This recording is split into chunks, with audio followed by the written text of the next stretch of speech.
Hi students, welcome back. Hope everything is good at your side. आज हम बात करने जा रहे हैं इंग्लिश ग्रामर के एक बहुत इंपॉर्टेंट टॉपिक के बारे में जिसका नाम है क्वेश्चन टैग। ये शुरू करने से पहले एक बात, कुछ भी कर्म करो याद रखो परमात्मा हमेशा ऑनलाइन रहते हैं। चलो देखते हैं क्वेश्चन टैग क्या होता है। तो क्वेश्चन टैग और क्वेश्चन में क्या अंतर होता है ये देख लेते हैं। क्वेश्चन जो होता है वो एक पूर्ण सेंटेंस होता है, एक कंप्लीट सेंटेंस होता है, एक कंप्लीट सेंटेंस।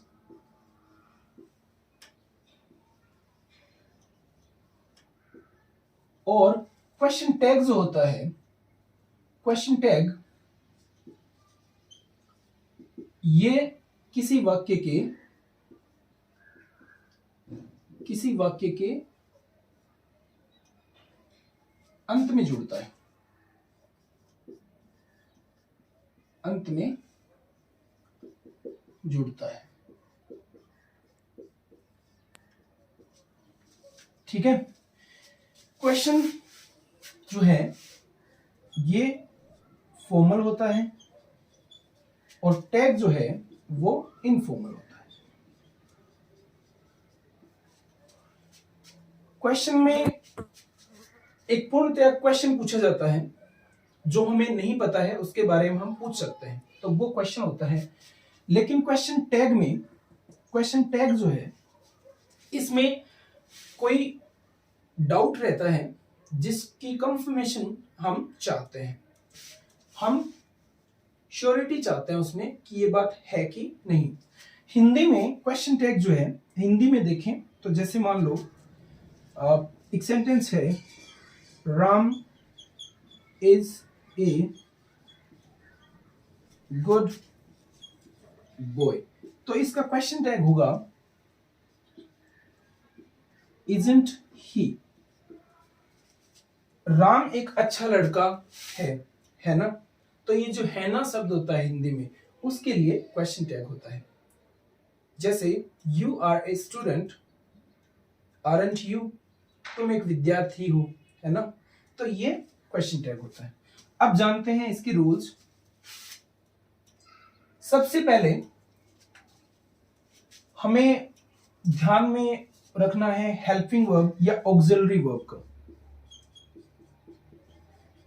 ऑक्सिलरी वर्ब जो है यानी सहायक क्रिया, हेल्पिंग वर्ब,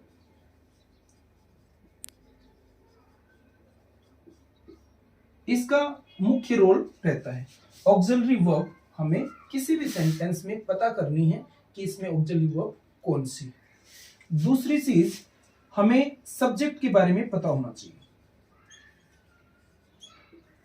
सब्जेक्ट का पता होना चाहिए।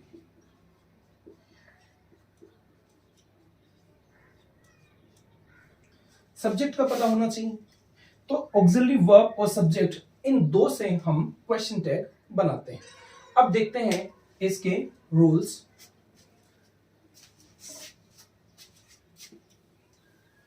सबसे पहले इसका फॉर्मेट देखते हैं।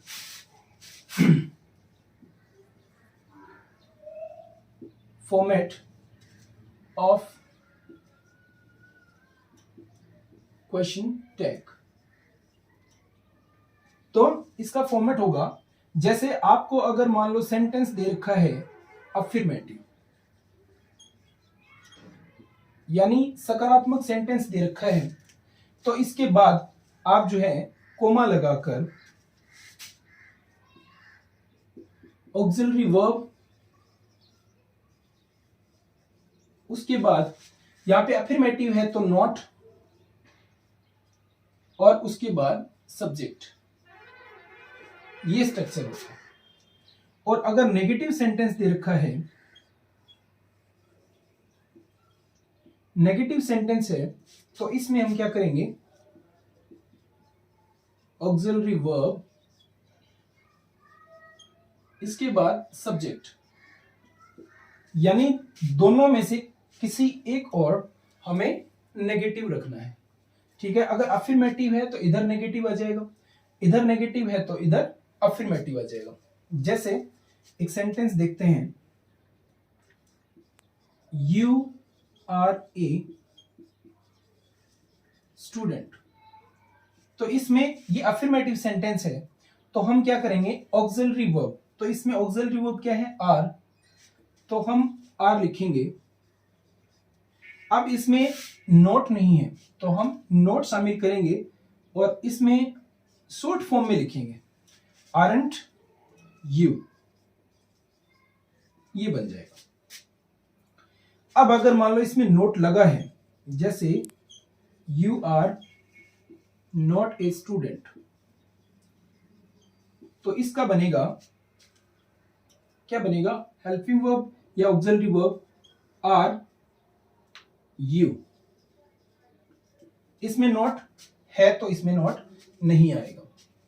तो इस प्रकार से इसका रूल रहता है। सबसे पहली बात तो ये कि हमें अब्रिविएशन में रखना है। जैसे डू हेल्पिंग वर्ब है तो उसमें नोट लगने से वो डोंट हो जाएगा। ये किससे बना है, डू और नोट से। डज नोट का डजंट हो जाएगा। डिड नोट का डिडंट हो जाएगा। इज नोट का इजंट हो जाएगा। आर नोट का आरंट हो जाएगा। इस प्रकार से हैज नोट का हैजंट हो जाएगा।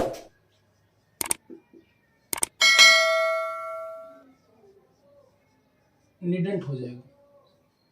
तो इस प्रकार से ये शॉर्ट फॉर्म रहेगी। ठीक है, अब देखते हैं सेंटेंस बनाकर कुछ और नियम देखते हैं, रूल्स देखते हैं और अच्छे से समझने की कोशिश करते हैं। क्वेश्चन टैग में रूल नंबर 1 देखते हैं। रूल 1, इसमें सब्जेक्ट के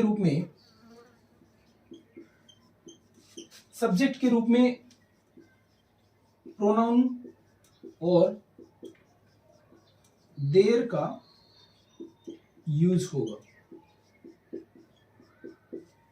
ठीक है, सब्जेक्ट के रूप में प्रोनाउन होगा या देयर का यूज होगा। ठीक है, इसमें जैसे राम टेक्स समथिंग, तो इसका क्वेश्चन टैग बनेगा, यहां पे देख रहे हैं टेक्स फर्स्ट फॉर्म है, तो फर्स्ट फॉर्म जब होती है तो वो प्रेजेंट इंडेफिनिट होता है और उसके लिए हेल्पिंग वर्ब होती है डू या डज। हेल्पिंग वर्ब क्या होती है, डू या डज। तो सबसे पहले हम हेल्पिंग वर्ब रखेंगे यहां। तो अब इसमें ये अफर्मेटिव सेंटेंस है तो इसमें हम नोट ऐड करेंगे। तो सब्जेक्ट के अकॉर्डिंग यहां चलेगा, सब्जेक्ट के नंबर और पर्सन के अकॉर्डिंग हेल्पिंग वर्ब रखनी है। तो यहाँ पे राम है तो राम नाउन हुआ, तो हम नाउन का यूज ना करते हुए हम इसका प्रोनाउन यूज करेंगे। तो राम के लिए प्रोनाउन होगा ही, अगर लड़की होगी तो लड़की के लिए यूज होगा सी। तो हम यहाँ पे सबसे पहले तो टेक्स सिंगुलर, यानी राम सिंगुलर है तो राम के लिए होगा डज, और फिर इसमें नोट आया नहीं है तो ये हो जाएगा डजंट ही। इस प्रकार से क्वेश्चन टैग बनेगा। तो सब्जेक्ट के रूप में प्रोनाउन और देयर का यूज होगा, नाउन का यूज नहीं होगा। सब्जेक्ट के रूप में नाउन का यूज नहीं होगा। आगे देखो दूसरा नियम,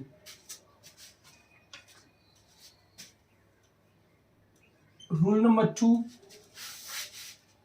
मेन वर्ब का यूज नहीं होगा। मेन वर्ब का यूज नहीं होगा। मेन वर्ब में हमें कुछ नहीं देखना, ये देखना है कि अगर फर्स्ट फॉर्म आती है तो हेल्पिंग वर्ब डू या डज का यूज होगा। अगर सेकेंड फॉर्म आती है तो डिड का यूज होगा।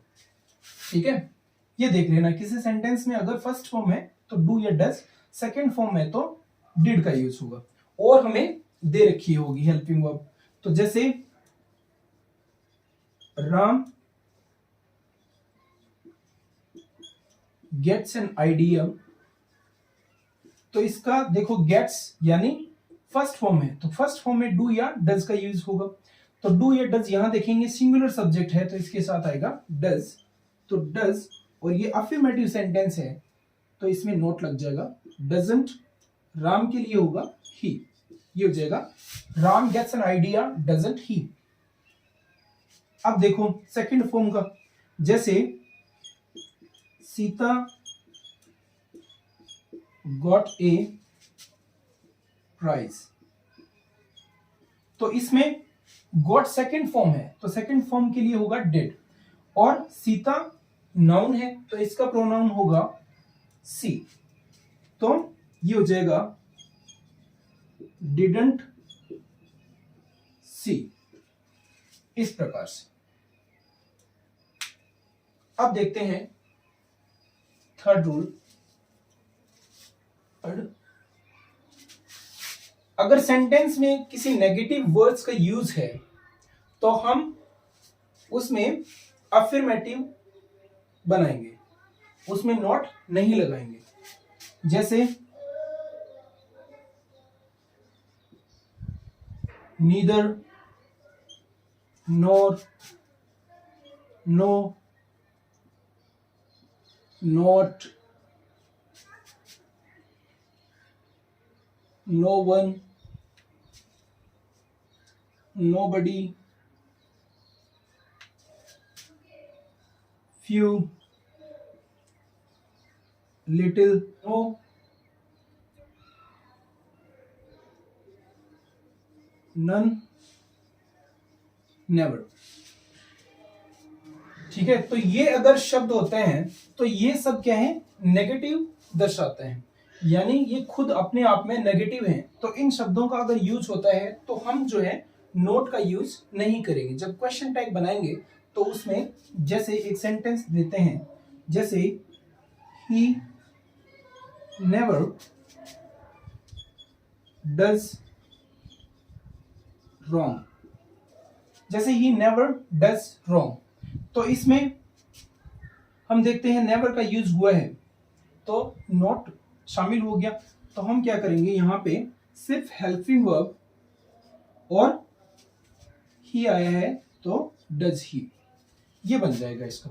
जब नेगेटिव वर्ड ही होंगे तो इनमें हमें यहां पे नेगेटिव शो नहीं करना है। लेकिन जैसे लिटिल और फ्यू के लिए, जैसे अगर ए लिटिल और ए फ्यू ये दे रखे हूं तो इनमें हमें नोट लगाना है, क्योंकि ये पॉजिटिव वर्ब देते हैं, ये पॉजिटिव सेंस देते हैं, तो इनमें नोट लगेगा। अब देखते हैं नेक्स्ट रूल। अगर सब्जेक्ट के रूप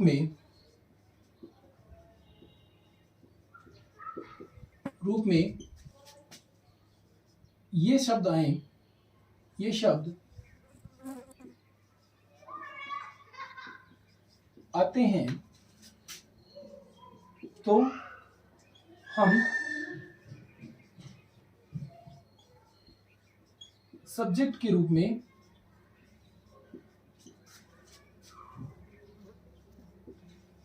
दे का यूज करेंगे, दे का यूज करेंगे। अब कौन से शब्द हैं, जैसे nobody, one,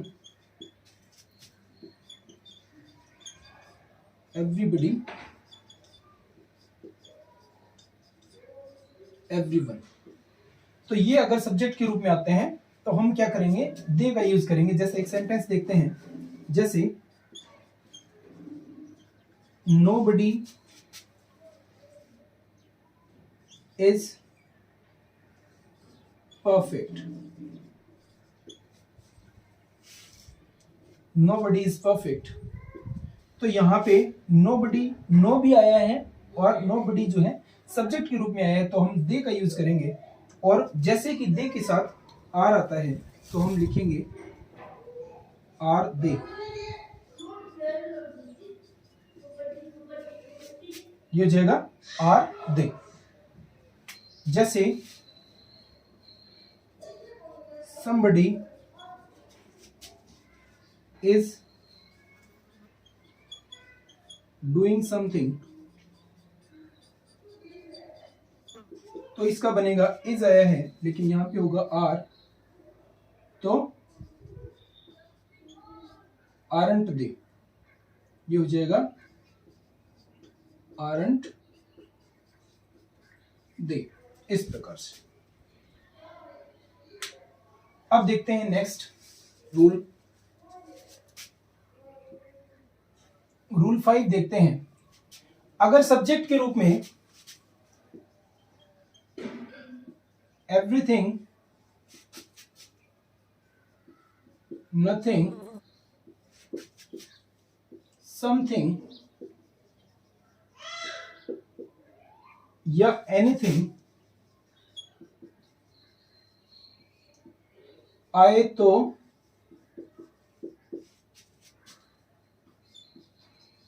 सब्जेक्ट के रूप में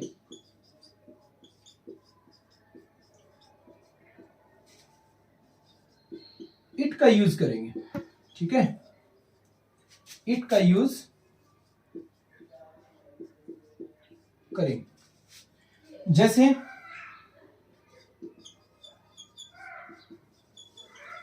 everything is good,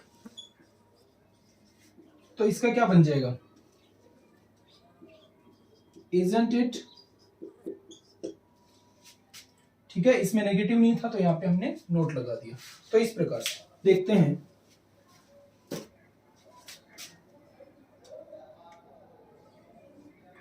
next rule जो है उसमें आई के लिए है। जैसे आई एम डूइंग समथिंग, आई का देखना थोड़ा ध्यान से, आई एम डूइंग समथिंग। तो आई के लिए यहां पे टैग जब बनाते हैं तो इसमें एम नहीं आएगा, आर आएगा। ठीक है, ये होगा आरंट आई। ठीक है, आरंट आई होगा। लेकिन अगर नेगेटिव आता है, जैसे लिखा है I am not doing something, not doing something, तो इसके लिए आएगा एम आई, इसके लिए आएगा एम आई। एक और देखो, जैसे नीड नॉट, डेयर नॉट और यूज्ड टू, इनका यूज हो तो हम जो है हेल्पिंग वर्ब नहीं ले तो भी सेंटेंस सही होगा। जैसे ही नीड नॉट गो देयर, तो इसका हो जाएगा नीड ही, ये बन जाएगा। नीड नॉट आया है तो ये नीड ही हो जाएगा। इसमें हेल्पिंग वर्ब जो है यही काम करेगी, नीड ही, क्योंकि नीड मॉडल वर्ब भी मानी जा सकती है। तो इसका यूज टू का भी, जैसे राम यूज टू कम, तो यूजंट ही हो सकता है और इसका डिडंट ही भी हो सकता है। तो ये दोनों हो सकते हैं। अब और देखते हैं। Roll number 7। अगर वाक्य फर्स्ट फॉर्म से शुरू हो, वह फर्स्ट से शुरू हो, जैसे उसमें चाहे डू नॉट से शुरू हो या फर्स्ट फॉर्म जैसे ओपन योर बुक, तो इसमें सब्जेक्ट जो है वो हम यू मानेंगे, क्योंकि जब फर्स्ट फॉर्म से कोई सेंटेंस शुरू होता है तो उसमें सब्जेक्ट यू होता है। तो हम इसका ओपन योर बुक, इसका हो जाएगा विल के साथ नोट लग जाएगा वांट यू, ठीक है, या विल यू भी हो सकता है, दोनों हो सकते हैं। डू नॉट से शुरू होगा तब भी यही वांट यू या विल यू, इस प्रकार से। अगर किसी में डांट फटकार वाली बात हो, जैसे किसी को डांट रहे हो, स्कॉल्ड कर रहे हो, शाउट कर रहे हो, किसी को ऑर्डर दे रहे हो, तो उसमें हम थोड़ा सा चेंज भी कर सकते हैं, जैसे डू योर ड्यूटी या गो देयर। तो इसमें कांट यू,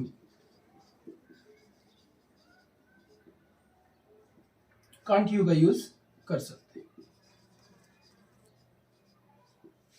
इसमें आपको थोड़ा सा पहचानना है, अगर ना पता हो तो वांट यू या विल यू का यूज कर सकते हैं। अब देखते हैं नेक्स्ट रूल। वाक्य लेट से शुरू हो, जैसे लेट से शुरू हो, जैसे लेट्स गो देयर, तो इसमें अस का वी बन जाएगा, क्योंकि ये ऑब्जेक्ट के रूप में हमें सब्जेक्ट चाहिए, तो इसका हो जाएगा शैल वी।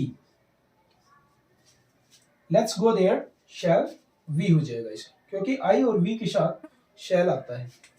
जैसे में हम लेट को फर्स्ट फॉर्म के रूप में देखेंगे, फर्स्ट फॉर्म के रूप में देखेंगे तो कैसे बनेगा, विल यू, ठीक है।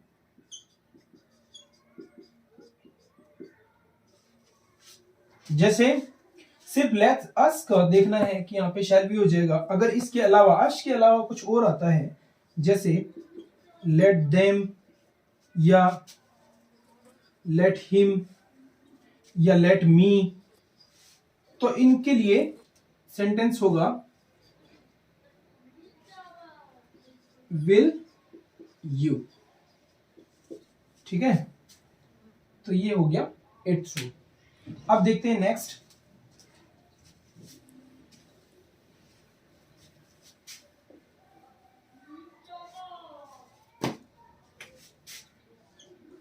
जैसे all of us, neither of us, none of us, जहां पे अस आता है all of us, neither of us, none of us, तो इसमें अस का हो जाएगा we, ठीक है, सब्जेक्ट के रूप में we आ जाएगा। जैसे all of us can do this, तो इसका बनेगा, जैसे कैन है तो कैन का कांट हो जाएगा, और कांट के साथ यहाँ पे अस आया है तो यहाँ पे हम वी लिखेंगे, ठीक है। और अगर मान लो देम आए, ऑल ऑफ देम, तो देम का सब्जेक्ट क्या होता है, दे होता है, ये ऑब्जेक्टिव है, तो कैन डू, तो इसका हो जाएगा कांट दे।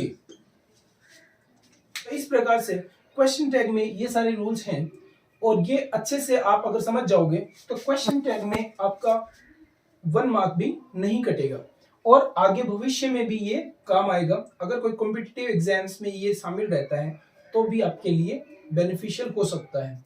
तो इस वीडियो में इतना ही, अगले वीडियो में फिर मुलाकात होगी। तब तक प्रैक्टिस करते रहिए, एक एक सेंटेंस देखना, समझने की कोशिश करना, अच्छे से समझ में आएगा। सारे रूल्स फिर से रीड करना और सेंटेंस बनाकर देखना, प्रैक्टिस करते रहिए, समझते रहिए। Thank you.